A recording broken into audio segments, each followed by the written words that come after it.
사소한 것에 목숨 걸지 마라. 왜 이런 책이 나왔을까요? 우리 인생 앞에 놓인 많은 일들이 있습니다. 너무 예민하게 받아들이지 말라는 것입니다.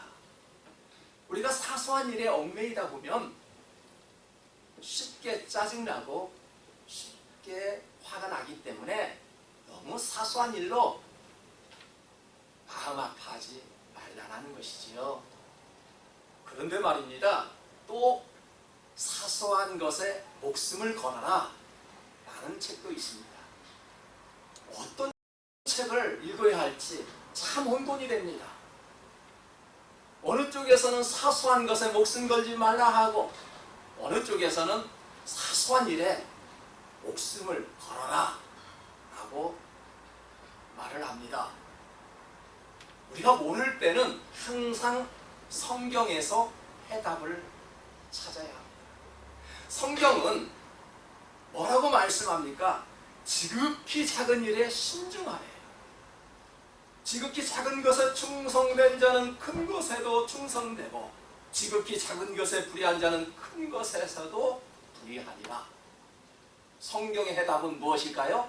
사소한 일에도 신중하라. 아무리 작은 것이라 할지라도 충성하라. 이것이 성경에서 찾는 해답이었습니다. 우리는 사소한 일로 상처를 받습니다. 사소한 일 때문에 큰 일이 벌어지기도 하지요. 사람들은 작고 미미한 일에 소홀하고 큰 일에는 신경을 크게 쓰려고 합니다.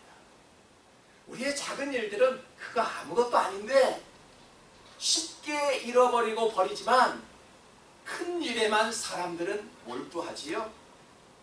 그런데 어느 교회 권사님은 비가 올 때 물이 막히지 않도록 교회 안에 있는 하수구 구멍을 다 청소하는 권사님이 계십니다.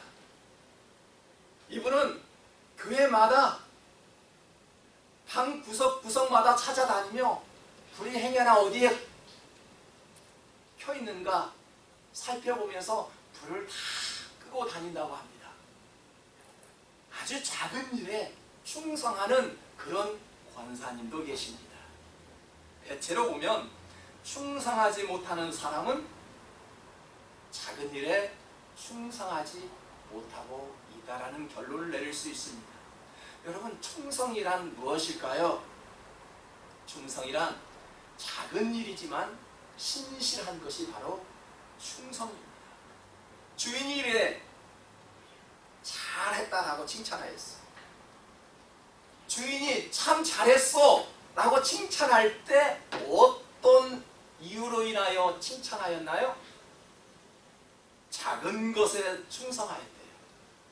작은 것 중에서도 지극히 매우 작은 것, 그 하나 충성하였더니 10골을 차지하는 권세를 주신다고 하였습니다. 성도 여러분, 10골을 다스리는 권세를 가질 수 있었던 것은 리더십이 뛰어나서였을까요? 내가 학력이 좋았고 배경이 좋아서 10골을 차지할 수 있었을까요? 10골을 차지할 수 있었던 것은 뛰어난 리더십이 아니라 작은 일에 충성하였기 때문에 주님은 그런 자에게 일을 맡기신다는 것입니다. 사랑하는 성도 여러분, 모든 시작은 작은 일부터 시작됩니다. 천리길도 한 걸음부터 시작되지요. 하나님께서도 먼저 작은 일부터 우리에게 맡겨주십니다. 그 일을 잘 소화해낼 때 큰 일을 주시는 하나님이시지요. 때로는 하나님이 우리에게 맡겨주지 않을 때도 있습니다. 여러분, 직장을 한번 옮겨보십시오. 처음 직장에 옮기게 되면 큰 일을 주십니까? 작은 일을 하라고 일거리를 넘겨줄 것이 분명합니다. 아니면 아예 주지 않을 수도 있습니다. 1년을 지켜보면서 그 사람을 체크합니다. 여러분, 교회를 한번 옮겨보십시오. 더군다나 큰 교회 가게 되면은 나의 직분이 드러나지 않을 수도 있습니다. 1년, 2년 이상 지켜보며 그에게 작은 봉사의 거리를 주기도 합니다. 아니면 아예 주지 않을 수도 있습니다. 그렇다고 하여 우리가 불평하거나 신앙을 게을리한다는 것은 하나님의 이치에 맞지 않는 것입니다. 왜 하나님을 믿다가 실족할까요? 많은 사람들이 이 자리에 채워져 있었습니다. 왜 우리 같은 교우들의 눈에 보이지 않지요? 왜 많은 사람들이 교회를 떠났습니까? 한번 생각해 보세요. 우리가 함께 신앙생활을 했던 그 사람이 왜 교회를 떠났을까요? 왜 이 자리에 보이지 않았을까요? 여러분, 코로나는 이미 우리의 마음속에 사라졌습니다.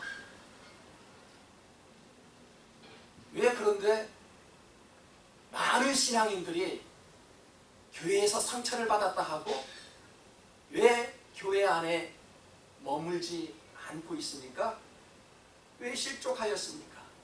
작은 일에 충성하지 못한 결과 우리는 쉽게 실족할 수 있습니다. 실족할 때 일어나는 현상을 성경에서는 정확하게 우리에게 제시해 주고 있습니다. 그에게서 그 1달란트를 빼앗아 10달란트 가진 자에게 주라. 하나님께서는 우리에게 건강도 주셨지요. 시간도 주셨습니다. 내 재능도 주셨습니다. 재물까지도 주셨네요. 여러분들은 그 재물을, 여러분들은 시간을 지금 어떻게 하나님께 사용하고 계신가요? 나에게 맡겨주신 그 재물을 어떻게 하나님께 드리고 계신가요? 오늘 성경을 보니까 재물을 어떻게 사용하고 있는가에 대해서 지금 말씀하고 있습니다. 사람의 됨됨이를 알려면 그 사람이 돈을 어떻게 사용하고 있는가를 보면은 그 사람을 알 수 있대요. 여러분, 재물을 어떻게 사용하고 계신가요?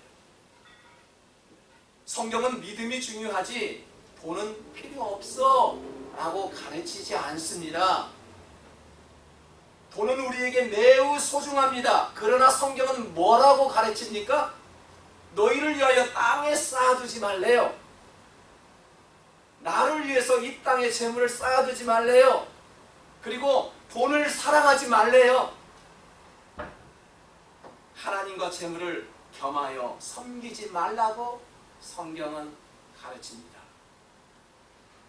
어느 교회 성도님이 사업을 하면서 돈을 많이 벌었습니다.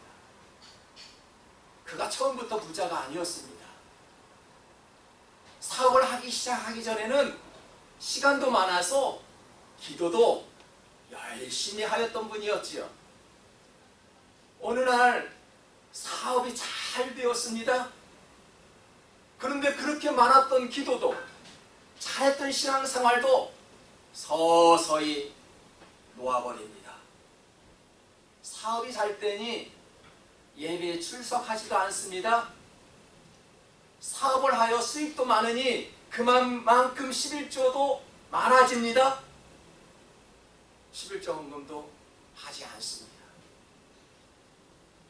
하나님은 이것을 보시고 무슨 생각을 하셨을까요?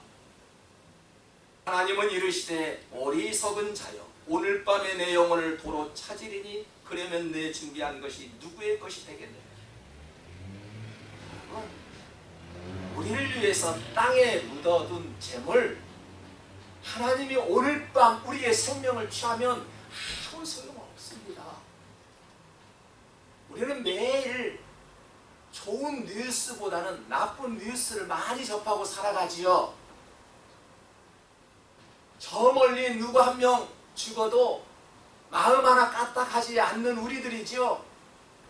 나에게는 그런 일들이 일어나지 않을까 생각하지요. 내 가족 안에서 그런 일이 설마 일어날까? 라는 생각을 하지 않고 살아가지요.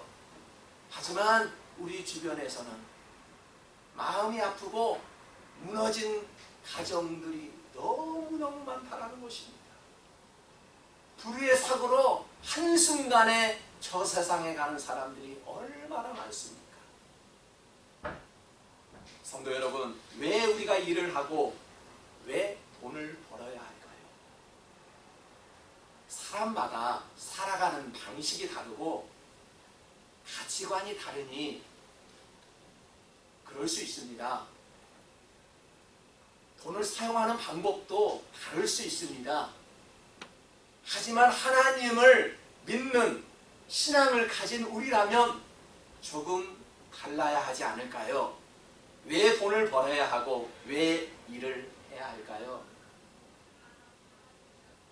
같은 사람이지만 성경을 읽어도 누구는 하나님이 보이고 누구는 하나님이 보이지 않습니다. 똑같은 씨앗이 뿌려져도 누구는 그 씨앗을 열매 맺게 하고 누구는 그 씨앗이 말라 죽게 합니다. 사람은 누구를 막론하고 이 세상에서 영원할 수 없습니다. 우리가 사랑하고 있는 재물은 천국에 가져가지 못합니다. 우리 어머니 하늘나라에 가실 때 가져갔던 것은 성경책 한 권이었습니다. 제 손으로 어머니가 즐겨 읽었던 성경책을 넣어드렸지요. 통장에 있는 돈, 금목걸이, 금반지 하나도 가져갈 수 없습니다. 성도 여러분, 통장에 쌓아두고 다 쓰고 가지 않으면 소용없습니다. 돈은 써야지요. 그러면 어떻게 우리는 그 돈을 사용해야 할까요? 주님께서는 이렇게 가르쳐 주십니다. 불의한 재물로 친구를 사기랍니다. 불의한 재물로 친구를 사기래요. 어떤 부자에게 청지기가 있었습니다. 그런데 이 사람은 주인의 돈을 함부로 낭비하자 주인에게 들통이 나버렸습니다. 주인에게 그 사실이 발각되자 이 청지기는 큰일 났다라는 것을 깨달았습니다. 주인이 참다 못해 청지기를 해고하기로 결심하였죠. 이제 내일이면은 이 청지기는 주인으로부터 해고당합니다. 주인이 내 직분을 빼앗았으니 내가 무엇을 할까? 땅을 파자니 힘이 없고 빌어먹자니 부끄럽구나. 아주 심각한 변화. 이제 직장을 잃을 수 있는 그런 큰 변화가 일어났을 때 청지기는 문득 생각이 났습니다. 주인에게 빚진 자들을 한 명 한 명 불렀습니다. 우리 주인에게 빚이 얼마나 있느냐 묻자 기름 100마리요 하니 그래 기름 50이라고 적어라. 또 다른 빚진 자가 들어왔습니다. 당신은 우리 주인에게 얼마나 빚짓느냐고 묻자 밀 100이요 그렇게 말하자 그래 밀 80이라고 적어라. 또 다른 빚진 자들이 왔습니다. 계속해서 빚진 자들이 오자 그 빚을 다 탕감해주고 말았습니다. 여러분, 이 청지기는 주인의 돈을 마음대로 사용했기 때문에 아주 신용이 불량한 자지요. 빈문서를 위조했으니 주인에게 큰 피해를 입힌 청지기입니다. 그런데 놀라운 사실이 하나 주인이 말합니다. 혼내줄 줄 알았는데 주인이 이 옳지 않은 청지기가 일을 죄 있게 잘해 칭찬을 하였대요. 이 세대의 아들들이 자기 시대에 있어서는 빛의 아들들보다 더 지혜로웠다라고 말을 합니다.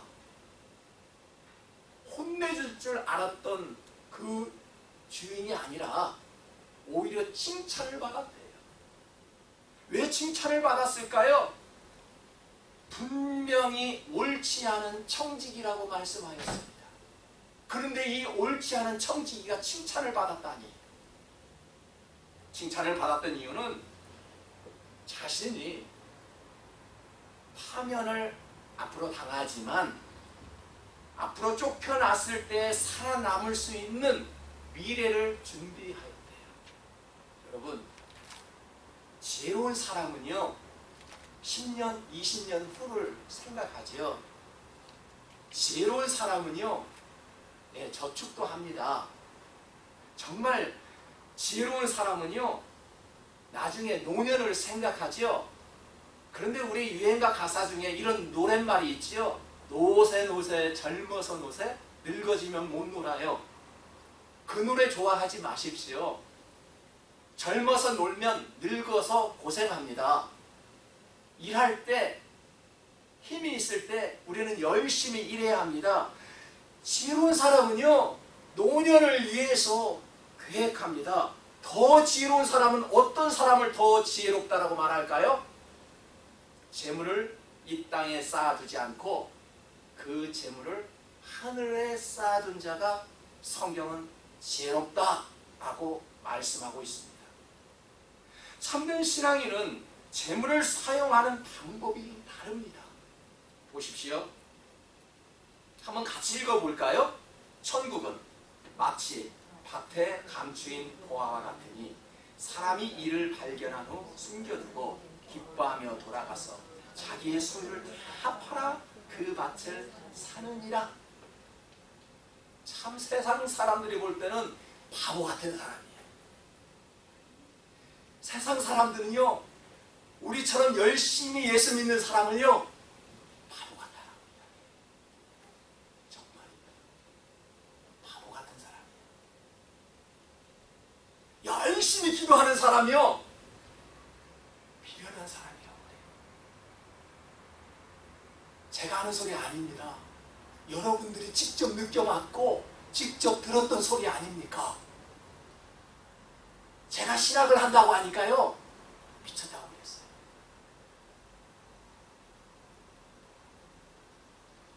미쳤대요.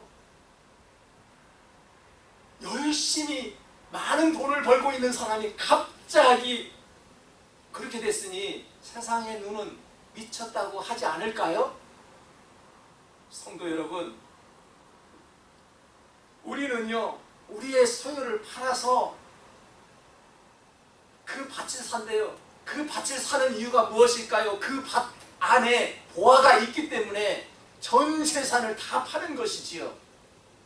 그냥 땅을 사는 것이 아닙니다. 여러분, 오늘날 부동산이 너무너무 올라갔대요. 미국이나 캐나다나 한국이나 독일이나 전 세계의 땅값이 다 올라갔습니다. 여러분, 이때 땅 사야 됩니다. 집도 사야 됩니다. 불의한 재물이 무엇일까요? 천국에 가져가지 못하는 것을 불의한 재물이라고 지금 말씀하고 있습니다. 세상의 모든 것들은 불의한 재물이에요. 왜요? 천국에 가져가지 못하기 때문에. 그런데 왜 저는 땅을 사고 집을 사야 합니까? 여러분, 우리가 땅을 사고 집을 사는 이유가 있습니다. 천국에 가져가지 못하는 그런 거지만 우리가 이 땅에 살아갈 때는 왜 그런 것도 소유해야 합니까? 자기 소유물로 다른 사람에게 은혜를 베풀어 주기 위해서, 내 것으로 다른 사람을 위해서 조금이나마 베풀어 주기 위해서 땅을 사는 것이지요.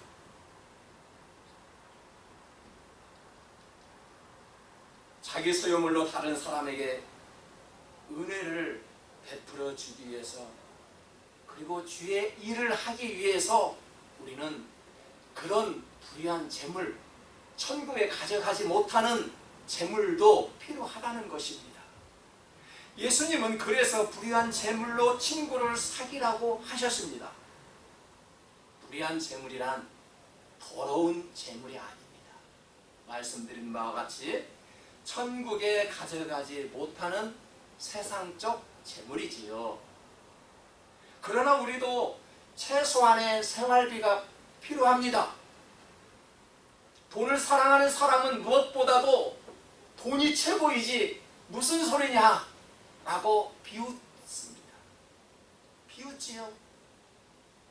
돈보다도 하나님을 사랑하라고 하니 비웃지 않겠습니까? 바리새인들도, 돈을 좋아했던 바리새인들도 비웃었습니다. 하나님과 재물을 동시에 섬길 수 없다라고 말씀하신 예수님을 조롱하고 비웃었습니다.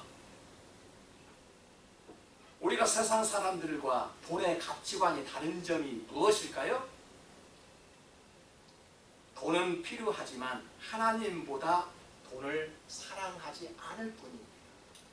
저 돈 좋아해요. 무지무지 사랑합니다. 하지만 그 돈은 하나님보다 위일 수는 없습니다.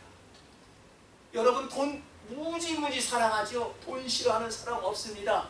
돈은 좋아하지만 그 돈이 우리 하나님보다 값질 수는 없다라는 것입니다. 사랑하는 성도 여러분, 돈을 따라가지 마십시오. 돈을 따라가지 말고 을을 따라가야 합니다. 돈을 쫓아가게 되면 언젠가는 다치게 되어 있습니다. 을을 향해 쫓아가십시오. 언젠가는 그에게도 하나님께서 10골을 주신 것처럼 그에게 풍성한 재물로 허락해 줄 것입니다. 교회는 돈으로 세워지는 것이 아닙니다. 사람의 관계도 돈으로 세워지는 것은 언젠가는 무너지게 되어 있습니다. 어떻게 세워지는 관계가 무너지지 않고 튼튼할까요? 마음과 마음이 만날 때 절대 무너지지 않습니다. 돈과 돈으로 만날 때는 분명히 그 관계는 무너지게 되어 있습니다. 성도 여러분, 가난한 과부가 드린 두렙돌을 받으시고 기뻐하시는 이유가 무엇일까요? 그 두렙돈, 작은 돈이었지만 예수님은 돈의 크기를 본 것이 아니라 그 여인의 마음을 보았습니다. 여러분, 마음입니다. 인간관계는 사소한 일에 상처를 받아요. 마음 하나 잘못 건드리면 그 사람은 무너지게 되어 있습니다. 서로 사랑하는 사람들끼리 왜 원수가 됩니까? 마음을 건드렸기 때문에 그렇지요.